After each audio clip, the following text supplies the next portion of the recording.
गुरुर्ब्रह्मा गुरुर्विष्णुर् गुरुर्देवो महेश्वरः गुरुः साक्षात् परब्रह्म तस्मै श्री गुरवे नमः।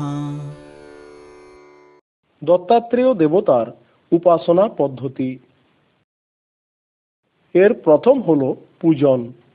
দত্তাত্রেয় দেবতা গুরু স্বরূপ, তার উপাসনা গুরু রূপেই করা উচিত।